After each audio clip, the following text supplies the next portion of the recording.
Okay, I guess we need to talk about the Bill Gates thing. Let's start with the truth. Climate change is bad for our health, and there's plenty of money in the world to fight poverty, disease, and climate change. And in fact, they're all related and best fought together. A warning, you're going to hear some misinformation in this video, and I'm going to give you the tools to combat myths and flawed arguments like this one. Okay, so Bill Gates published this essay ahead of a major climate conference that's about to start in Brazil. And admittedly, I found his argument a little bit confusing, but the message that he seems to want to spread, and this is not true, is that climate change and money for climate action is taking away from money that he thinks should be spent on health and economic development. Specifically, Gates writes that fighting climate change is important, but that it shouldn't take away from fighting malaria and malnutrition, which, like, fine. If you're a billionaire, why are you a billionaire?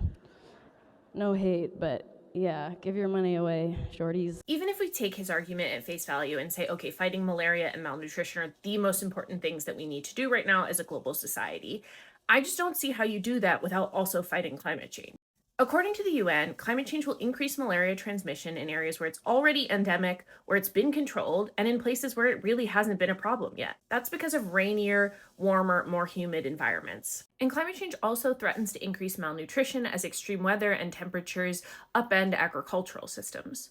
The UN World Food Programme even has a whole report called Climate Crisis and Malnutrition, a case for acting now. The World Health Organization has estimated that conservatively, between 2030 and 2050, climate change will cause an additional 250,000 deaths a year from things like malaria, malnutrition, diarrhea, and heat stress. And by 2030, the direct healthcare costs of climate change are estimated to be between 2 and 4 billion US dollars a year. Not to mention, reducing fossil fuel pollution could save lives immediately. According to the World Bank, shifting away from fossil fuels could prevent the 1.2 million deaths a year that happen because of exposure to particulate matter in fossil fuel pollution.